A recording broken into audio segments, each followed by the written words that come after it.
Now we'll see the gear rotary limit switch setting part. How to set the gear rotary limit switch? This is the gear rotary limit switch, and these two screw will unscrew the limit switch. We'll take out the cover of the limit switch.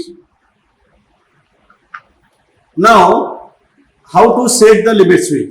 We have this main middle screw. That middle screw will lose that and will adjust the both that small screws over there, so such that the top limit switch get get adjusted, and likewise we'll do the lowering operations, and whether we want to stop at 1.5 meter or 3 meter, what may be the your height of the leaf, that can be adjusted to the bottom limit switch.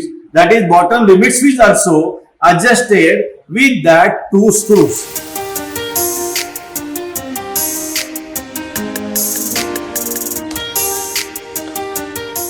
This is the SC model chain electric hoist. The chain electric hoist, we have the 250 kg capacity to 5000 kb capacity. It is the hoisting operation.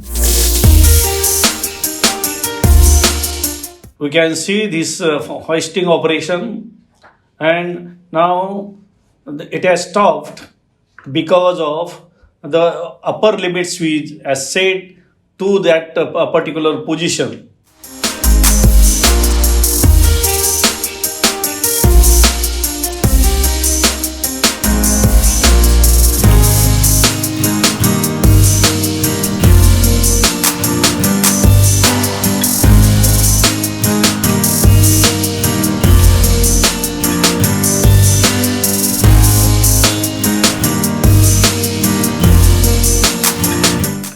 This is the lowering operation.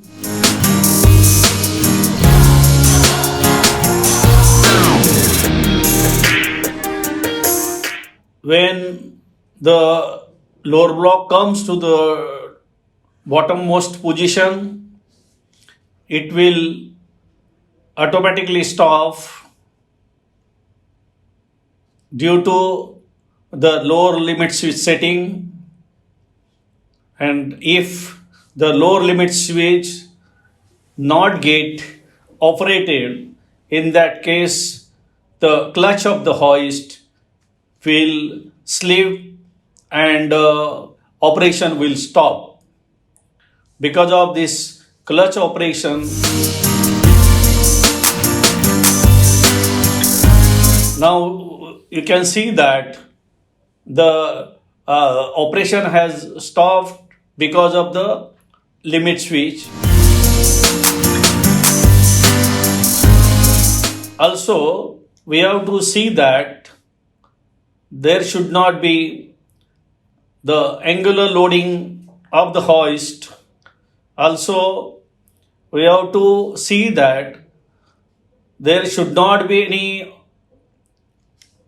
obstruction while using the hoist.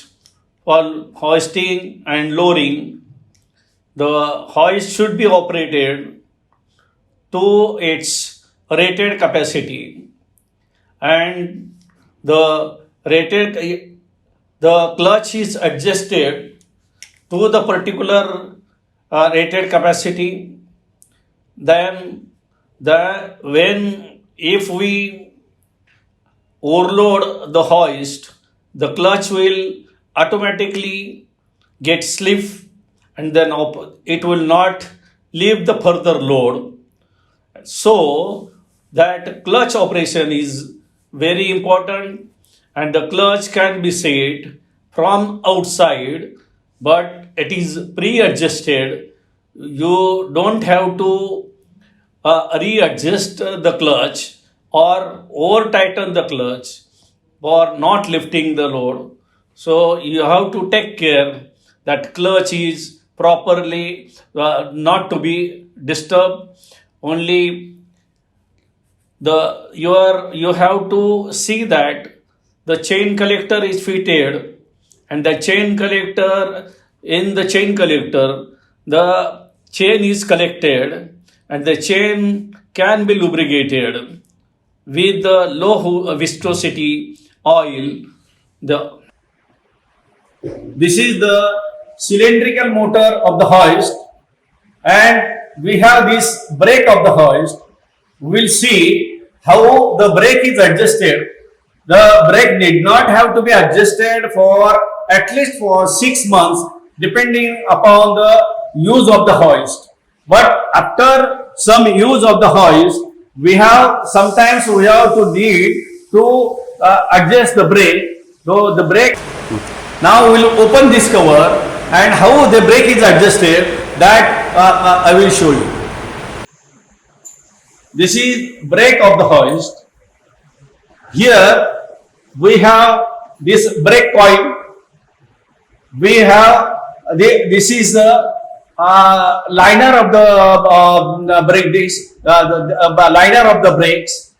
This is the springs, and because of this spring, the hoist is actuated, that the brake is applied, and in that case, when we are adjusting the air gap, if this is the air gap of the brake, and that when we are using this hoist continuously or for 5-6 months, then this air gap is increased, and if the air gap is increased, there are chances of slippage of the load. So we have to reset the air gap.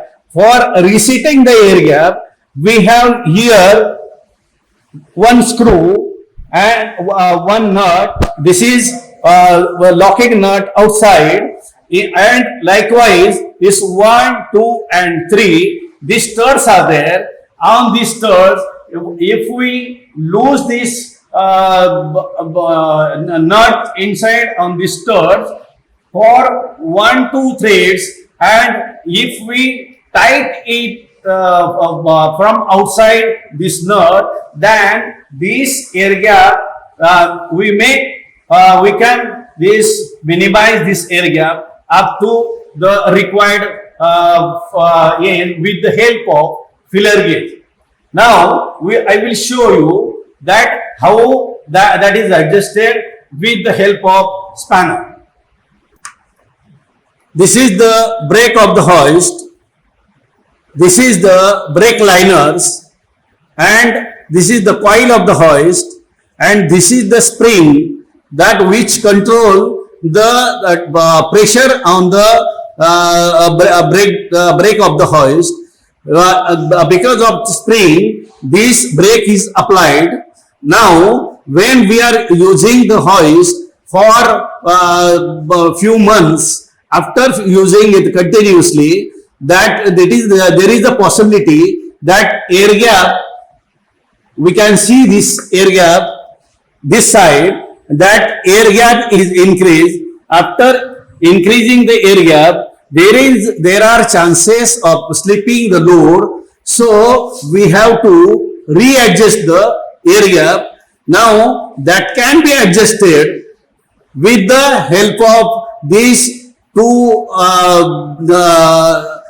nuts. These nuts are on the 3 studs of the brake, and the inner nuts are to be loosened and outer nuts are to be tightened, so that we can check the air gap. That is it should be 0.3 millimeter with the filler gauge. Now we'll see how he is adjusting the air gap. Now our mechanic is losing this inside nut on the three studs, and he is tightening from outside these 3 nuts, so that our air gap can be adjusted, and that can be done by some trial and error method, and we will check this area with the help of filler gauge. This is the filler gauge. This is the filler gauge, that is 0.3 millimeter. That area is maintained. That if it is more, that can be adjusted. The demonstration we have shown to you, that is to be adjusted.